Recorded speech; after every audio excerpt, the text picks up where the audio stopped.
without further ado, let's get this show on the road. For the first time ever, Newsworks have brought together two world-class data sets to prove the power and effectiveness of high-attention media. And to discuss the results of this survey and to give you a bit of a flavour, I'm delighted to welcome to the stage to kick us off today, Peter Field and Heather Dansie. Please give them a warm welcome.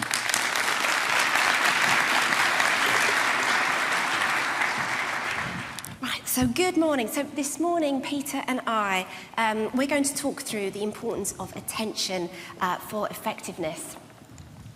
So if brands are focused on delivering powerful business outcomes like profit, market share, and long-term growth, then attention matters. Now, I'm conscious that there is still not an industry definition for attention, so just to be really clear from the outset of our talk, we just want to say that Newsworks aligns with the Lumen's definition of the amount of time that people spend looking at an ad, and that's specifically measured in attentive seconds per thousand, so an APM. So if we use that term, that's to be totally clear, that's how we're defining attention this morning. And it's worth saying that the challenge to prove the link between trusted media, the high attention that it attracts, and the effectiveness that this delivers for advertisers has been a complex one. So we joined forces with Lumen, the leading research agency on attention, and then Peter, who analysed the goldmine of effectiveness case studies, the IPA data bank. So the data bank provides us an invaluable and uniquely detailed source of what works in marketing. And we asked two questions in this study. At the broadest sense, we wanted to know, how does attention impact campaign and business outcomes? And then second of all, specifically for the news brand industry, how does the high attention that we know that news brands delivers impact on advertising effectiveness? So that includes driving market share, pricing power, and profit. So over the next 25 minutes or so, Peter and myself will talk through the results that have revealed these 5 truths, proving the importance of attention to business outcomes, and demonstrate that high attention news brands, as part of your wider marketing mix, is that little piece of gold. So without further ado, I'm going to hand over to Peter. Thanks very much, Heather. And look, before I start throwing charts at you, just a word of context to set up the chart I'm about to hit you with, but also many others that are yet to come. And it's this, that the last 15 years or so have seen a dramatic decline in the typical levels of effectiveness that we measure in databases such as the IPAs, but also in other databases elsewhere in the world that run back over long periods of time. So we're clearly doing something wrong in marketing, and we need to fix it, and we need to fix it fast. And as you already know, what Heather and I are going to suggest to you is that the essence of the mistake is that we're putting far too much money into low attention media, and this is leading to a vicious circle of declining effectiveness for reasons that we'll talk about. So to illustrate the scale of the problem and the scale of the issue, our friends at Lumen have taken the UK's advertising spend over the last 10 years and divided channels and the spend that goes with them into 2 groups. Those that deliver high attention, that is long durations of ad attention. So these are media like, of course, TV, radio, and yes, news brands, and we'll be showing you the data on that later. And then there's the low attention platforms, particularly social and pure play internet, that deliver much shorter levels of attention duration. And when you look at the trend over time, you see a chart which is both astonishing and I'm going to suggest to you you should view as terrifying. 10 years ago, about 70% of UK budgets went into high attention media. It is now 70% that go into low attention media, as if it didn't make any difference. Now, this has been fueled by a complete wrong belief that the value of an impression served on one platform is the same as served on any other platform, and we now know that is completely wrong and very misleading. We know 3 things now about the value of the duration of attention, and they are, first, that duration of attention is very closely linked to purchasing intent and to market share growth, but also that it is very closely linked to the duration of that uplift that we see in market share growth. So there's a double whammy at work, number one. Number two, there is a critical point of attention, somewhere between 2 and 3 seconds of viewing attention, when we can start to lay down long-term memories and really build a brand for future long-term growth, somewhere between 2 and 3 seconds. And we need to hit that at least as often as we can. So if we're putting all of our money, and 40% of this money is now going into social, if we're putting all of our money into platforms like social, which are typically going to achieve something like a second of attention to our ad, we are never going to hit that critical point and build long-term memories. All we're ever going to be doing is short-term sales impacts activation. So it is a really, really big issue. And the third thing that we now know about the duration of attention is that it doesn't matter how good our ads are, how much we've invested in great creative. If we serve it on a shitty, short attention duration platform, we're wasting our time doing great creative work. Absolutely wasting it. It will never earn its keep. And so, of course, on this chart, you see the reason why we've got ourselves into a double bind here. The more marketers serve ads on low attention platforms, the more they see the value of creativity evaporating. So we now have a double whammy of dull media begetting dull creative, double dull. It is massacring effectiveness, and we've got to fix it. So look, let's just prove to you that it really does matter, just in case any of you are still skeptical after my rant about attention. So what we're doing now is the first time we've ever used the IPA database in this way, and you're the first people who are going to see it. What we've done is we've gone back over the last 10 years of the IPA database, about 250 cases, where we have the detailed data that we need on the media plans that went into those case studies, and we've used the wonderful Lumen data, Lumen norms, on the attention duration that each part of those media plans would have bought, how much attention they bought for every pound they spent. And we've aggregated that up so that we know for any campaign what their kind of attention buying efficiency kind of was. And then I've divided, very simply, I'm a simple guy, divided these case studies into two groups.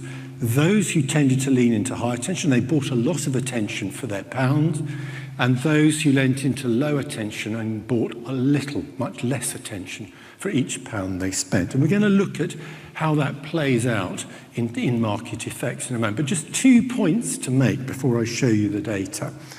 First is that these are entries into the IPO effectiveness awards. They are already skewed towards effectiveness. So the spread between the lowest attention platforms and the highest attention platforms generally is much narrower than it is in the real marketplace. So the differences we're going to see between these two bunches of case studies is not even as wide as we'd see it in the real market. The second point is that the budgets that went behind these two bunches of campaigns, low and high attention, actually were virtually identical. So it's not money that's talking here when we look at the results. It's the wisdom of the media buy that each of these bunches of campaigns made. Enough preamble, here are the results. So our high attention campaigns, for the same money, bought 58% more attentive seconds. Every pound they spent worked 58% harder in terms of attentive seconds. As a result of that, because as I've already argued to you, it sees its way through into brand effects. They achieved 17% impact, greater impact on brand metrics, which is our proxy for mental availability. And any of you who follow the work of the Ehrenberg Bass Institute will know that if you're getting a 17% uplift in mental availability, that will manifest itself in market share growth.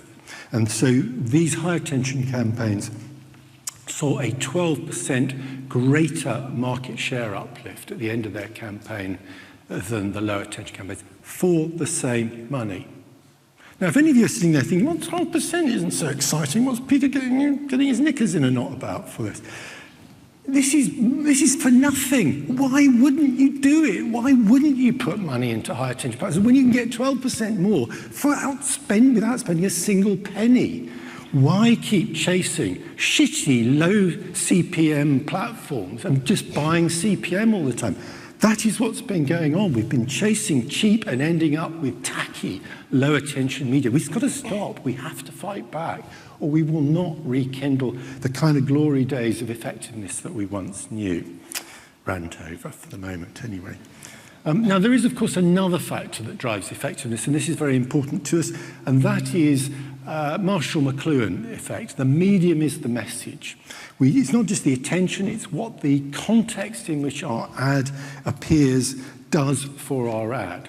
So if we serve our ad on a medium that, for instance, is associated with quality, because quality is the most important attribute we want to associate with our brand, then it will rub off on people's perceptions. And so what we've ranked here is the importance of different kind of brand attributes on the driving of profit. So the top two are quality has always been number one, and trust, and the two are linked. So this has really important media implications because in general, high attention media, in particular news brands, have a particularly powerful impact, particularly on quality and also trust. They are the right environment for ads that want to do that. We know that from analysis of this data. But low attention platforms, and I'm particularly looking at social when I say this, are associated with the reverse. They tend to underperform at building quality and trust. So you've got this kind of double whammy for investing in high attention platforms like news brands. You get more attention and you get a better environment for your ads to communicate the business critical messages that we need to do so.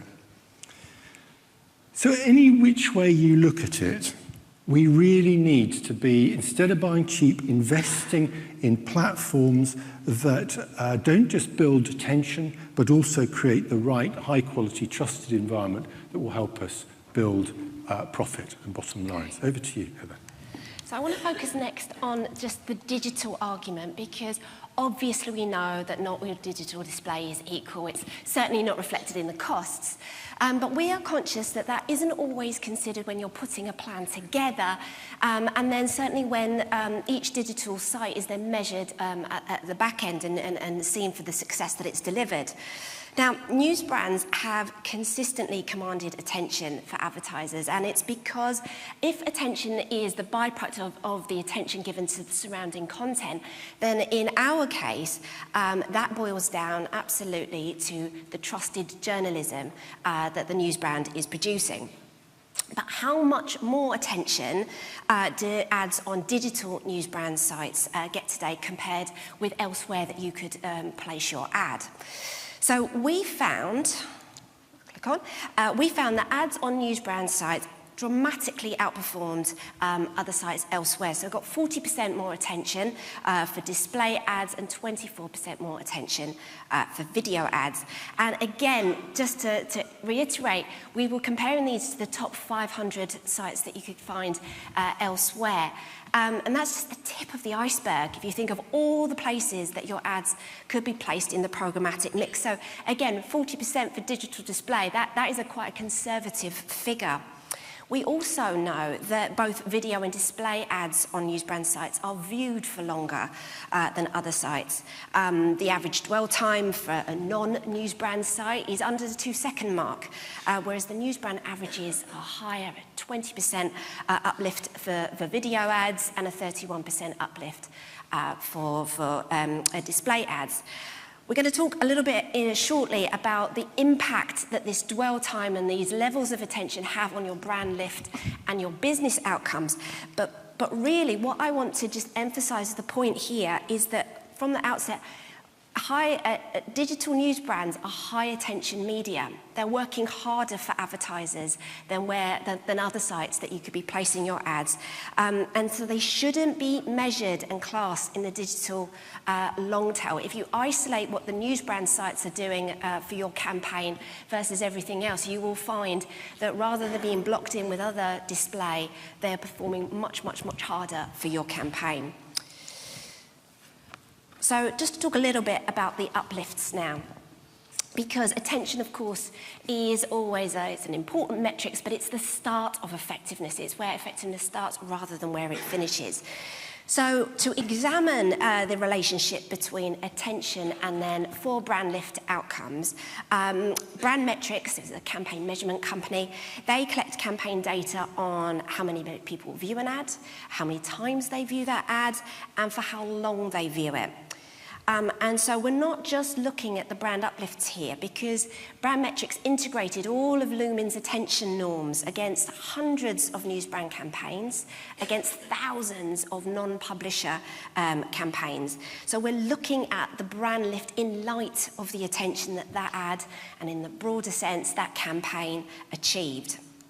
So the results show that attention that the news brand sites get directly translates into the higher brand uplifts across all stages of the purchase funnel. So particularly when it comes to consideration, 23% uplift, and action intent, a 32% uplift. And the only way that we can explain these differences between these two kinds of digital environments is the levels of attention that these environments achieved. So that's the brand uplifts, and I'm going to hand to Peter to talk a bit more about the business outcomes that this achieves. Thanks very much, Heather. So the data Heather's just shown you strongly suggests that it is attention that is driving news brands' big uplifts. So let's just test drive that again with the IPA database. So let's go back to our 2 piles of high and low attention case study campaigns in there. Because if it's true what Heather has just said, then when we add news brands to an otherwise low attention campaign, we would have a much bigger effect on brand and business uplifts than when we add it to an otherwise high attention campaign, because the impact it's going to make relative to what was there otherwise will be greater.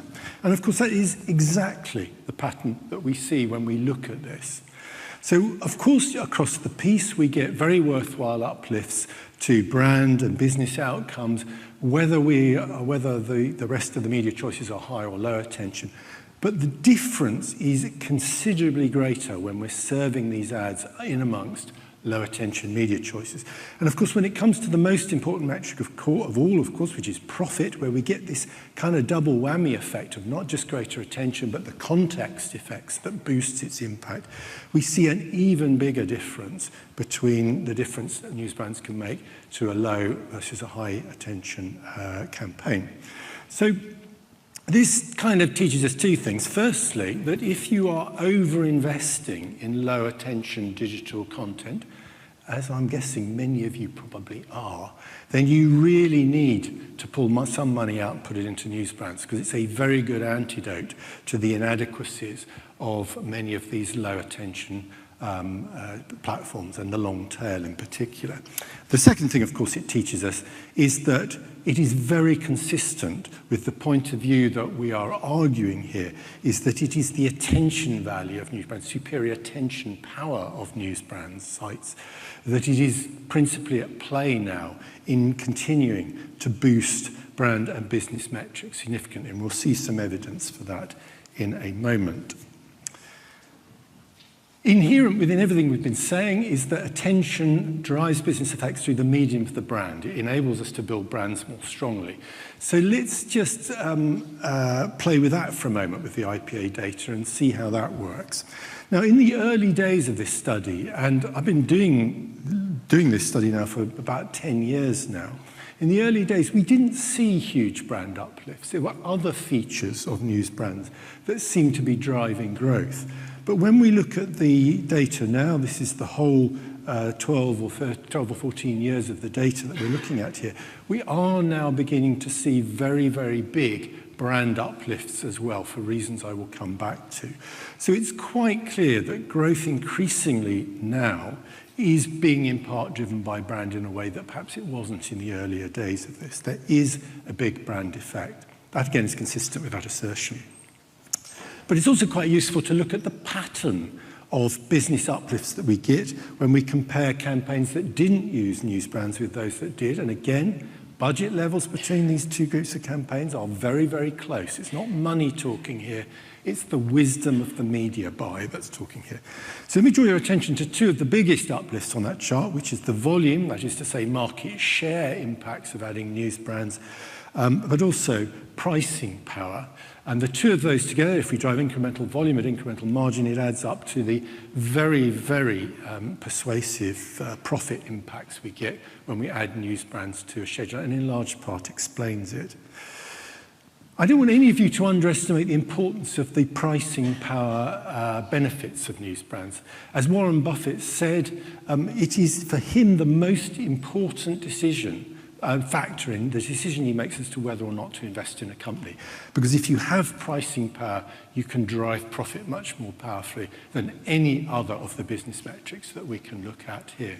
So it really, really matters. It matters to us all. It should matter to us. And it matters, of course, to news brands as a platform because it's damn good at driving it. And the reason it's damn good at driving it, of course, is because of its relationship with quality. We're prepared to pay more for a brand if we think it is good. And so the environment in which news brands offers advertising helps us build those critical quality impressions and help drive pricing power.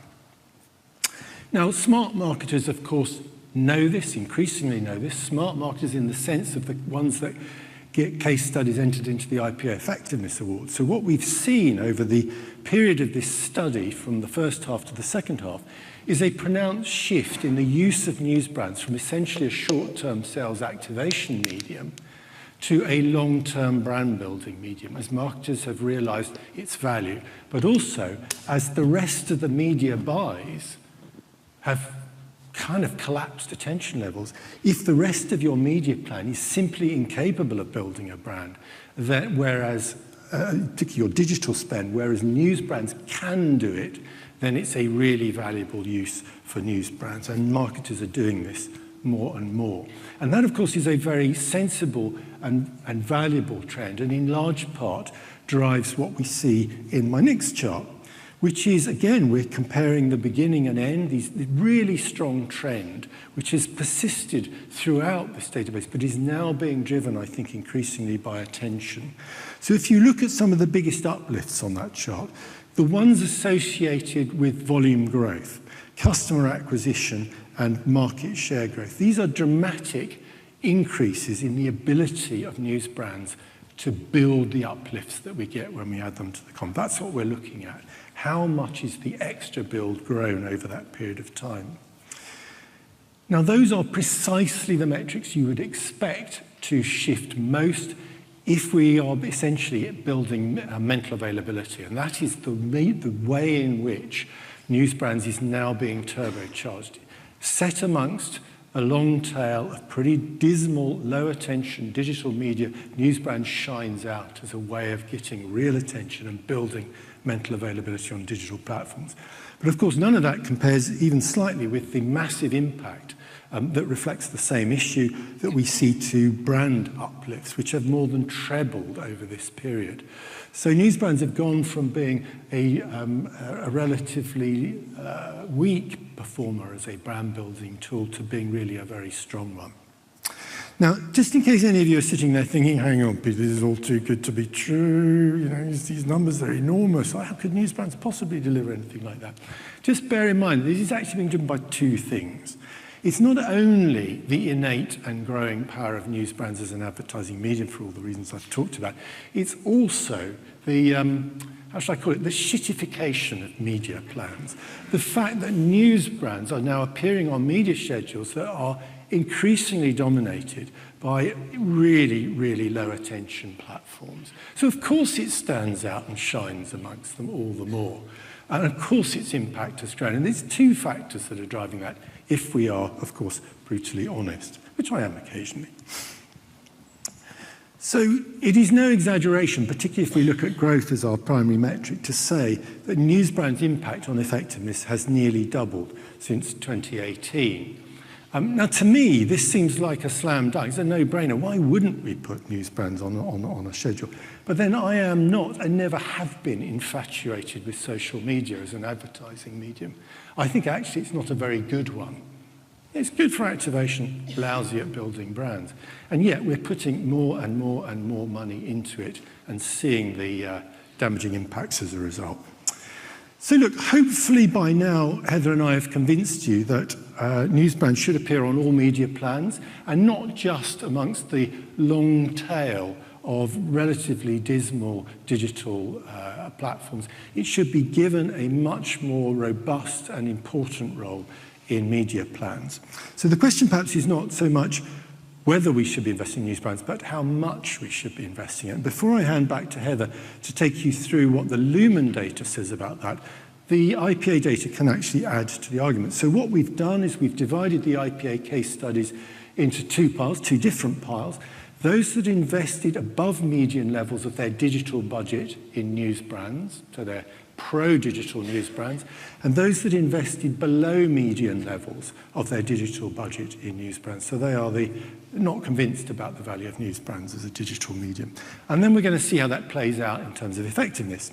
And when you do that, you see quite clearly that the campaigns that invested above median levels of their digital budget in news brands performed very much more strongly than those that did it those that used less. Uplifts in the range of 20 to 23% across business and brand metrics. Hugely, hugely valuable. So this teaches us one really, really important thing, which is that the median point is not enough. Now, you may be interested to know that the median level of digital share of budget that news brands gets in the IPA case studies is slightly over 10%. Contrast that with probably about 4%, according to Lumen markets, for a typical media plan for a brand. 10%, and yet 10% is not enough. So I'm going to hand over to Heather to tell you what it really should be. So I want to just touch on conversion rates that we've seen in the Lumen data set, because we can see that when you invest more of your impressions into news brand sites, you're going to get much stronger results. So here we can just see that when you've got a kind of a baseline of 10 to 20% of your impressions, when you increase that to 20 to 50%, your conversion rates double. And then the median conversion rates then triple if you are investing half of your impressions into digital news brands. So we're seeing that actually it makes a massive difference if you're focused on where the sites that are getting attention rather than elsewhere. But as Peter has said, the challenge really is that not enough marketeers are seeing the full benefits that you can get when you place your ads in high attention media. So only 9% of the campaigns that we saw were actually investing 50% more of their share of digital impressions in news brands, and that really matters.